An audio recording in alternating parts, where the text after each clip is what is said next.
great to be here. This has been an incredible day and evening, has it not? I mean, really. It's really amazing to be able to be here with all of you. Like you heard, my name is Nate, and I'm here to talk to you about music, sampled music specifically, which is why I brought my old-fashioned digital sampler here. And we are going to start off with a song. Imagine there's no heaven. This is George W. Bush singing Imagine. It's easy if you try.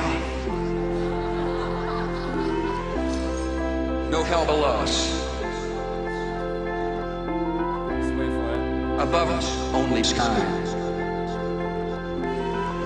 Imagine all people So, living for today.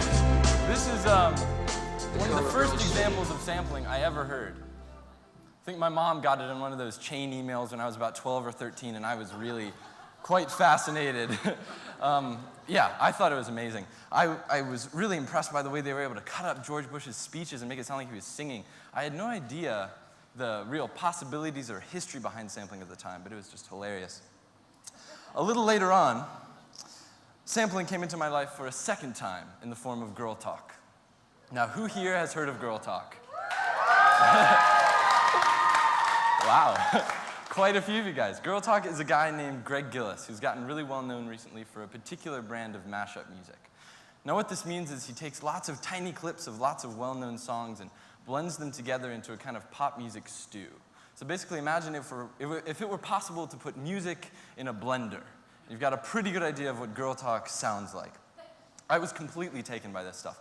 I thought it was amazing how many songs could fit together, that artists as vastly different as Elton John and Biggie Smalls could be made to sound like they were in the same room duetting. The hard, you never thought that hip-hop would take it this far.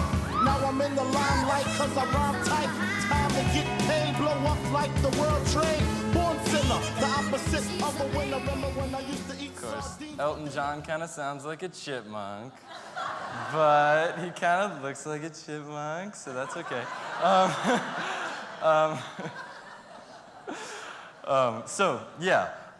What Girl Talk really does is forge connections, and often between really unlikely sources, which kind of made me start to think about music in a different way. By putting all these things together, he made me realize that all music is really just part of a greater human song. Now, the other side to Girl Talk is his live shows, which are crazy.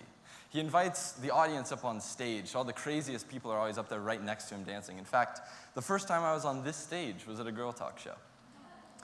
The first time, so the thing that really impressed me about that show is that everyone there was so completely into it. Girl Talk had basically created the ultimate crowd pleaser. By mixing all these songs across genres and generations, he had made something that anyone could get into, regardless of the music they usually listen to. So the show turned into this kind of giant, tribal, joyful dance party. And it was really, really quite wonderful. Yeah, I couldn't help but wonder, though, why nobody had sued this guy. Because I knew that it's illegal to take any bit of sampled music that you don't pay a huge amount of money for. I later discovered the work of lawyer and creator of Creative Commons, Lawrence Lessig. Say that 5 times fast.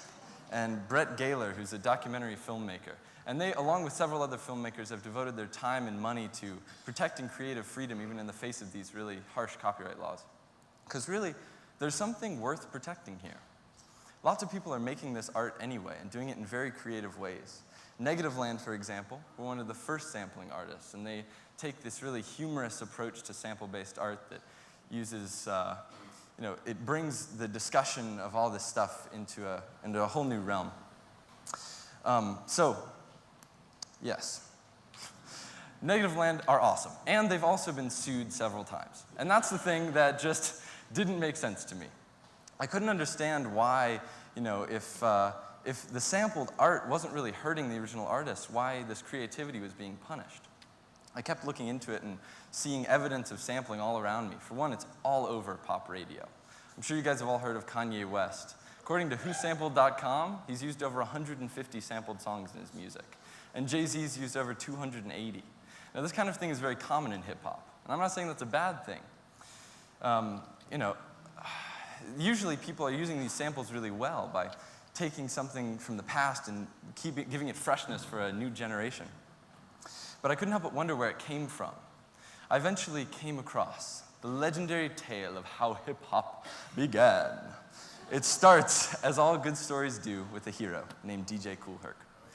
DJ Kool Herc was from Jamaica, and he was very familiar with the dance hall culture there. So when he moved to New York City as a teenager, it was natural for him to start having dance parties in his apartment building on 1520 Sedgwick Avenue. He set up with 2 turntables and started playing records like James Brown's Clap Your Hands, Stomp Your Feet. And while doing this, he noticed that certain parts of these songs got the dancers more excited, usually the part when the music stops except for the drums, which is known as the drum break. And he got to thinking, if one drum break does this to the crowd, what would happen if I put more than one drum break together? He called this idea the merry-go-round. What he would do is take one sample on one turntable and then on rhythm, switch over to the other one. And he could do this forever, just looping in between them, letting the dancers just go wild for hours on end.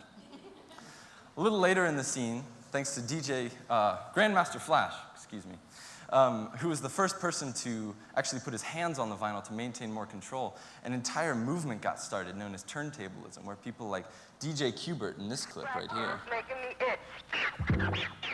as well as DJ Shadow, Kid Koala, and many, many others, have devoted their lives to this craft and have become virtuosos. And the sound of scratching has become part of our cultural mainstream.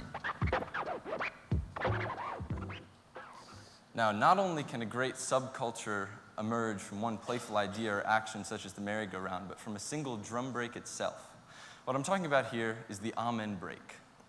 The Almond Break is from a song called Amen Brother, which was recorded in 1969 by a band called the Winstons. Now, I'm going to invite my friend Julian Melisses, who's also our tech director, to come up on stage right now. Give him a hand. And this is what it sounds like.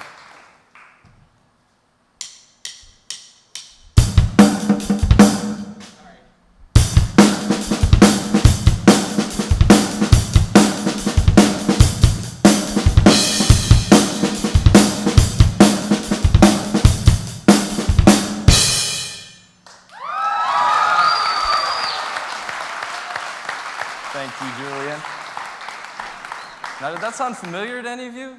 Because you've probably heard it before. In the late 80s, a good while after it was released, the break started getting slowed down, kind of like this, and used by hip-hop artists. First, in the 2 Live Crew song, Feel Alright, Y'all.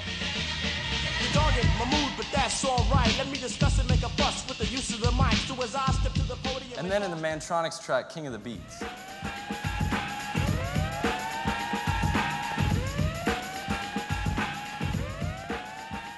So this one break ended up becoming the backbone for a whole generation of hip-hop. The most notorious example probably being NWA's Straight Outta Compton.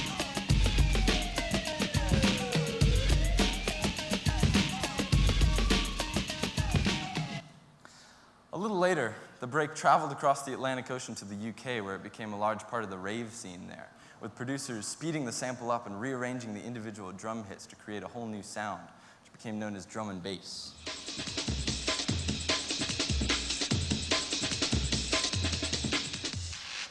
And this sound really caught on and inspired a whole subculture there, which is still very prevalent today. Nowadays, the break has kind of infected pop culture and can be heard everywhere now, from car commercials to my personal favorite example, the Powerpuff Girls theme. Have dedicated their lives to fighting crime and the forces of evil.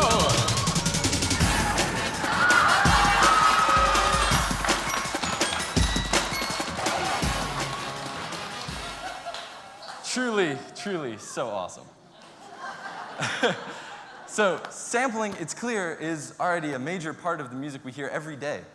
But how far can it go? DJ Earworm makes extremely intricate mashups, and he has a careful ear for melody and songwriting. He makes a mashup at the end of every year, actually, using Billboard's top 25 songs of that year as material. He does this so well that he proves it's possible to create something almost moving from just recycled pop music. kind of music that holds its own not for concept alone, but for the beauty of its form. I know you want pop, you want rock and roll. You want it? This year's remix Got some phonics. I got hop, I got rockin' Electronic. beats. I got hip hop music with the future flow. So come on, red, even if the sky is falling down.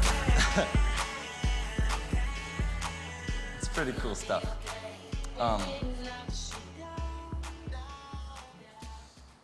So the thing is, none of this is very new.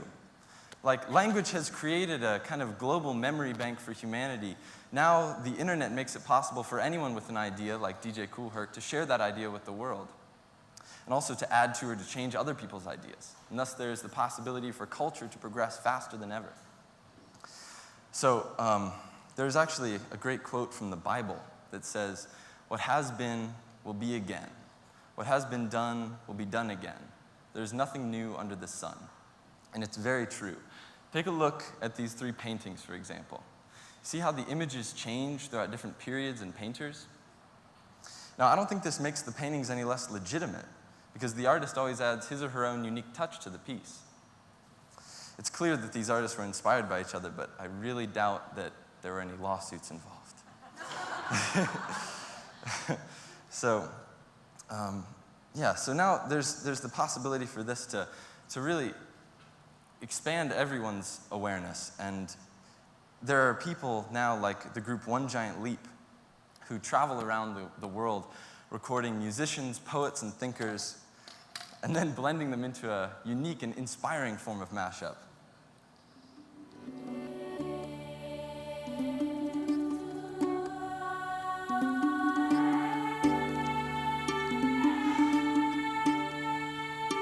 So,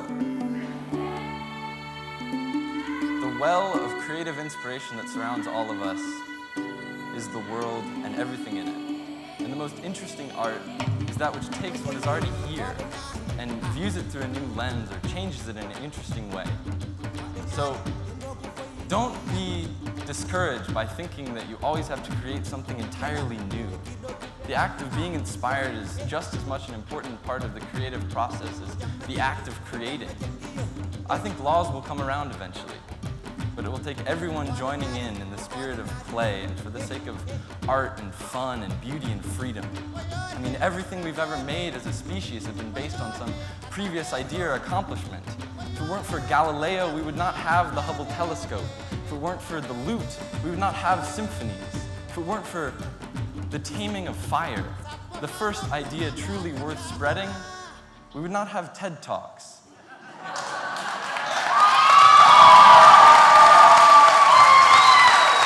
And I would not be up here right now. So, what I want to give to all of you is the knowledge that you can join in. Do it. Join in. Mix things up. Rediscover your impact as a part of this human race. We have heard some amazing ideas tonight, and let's make something amazing together. Thank you.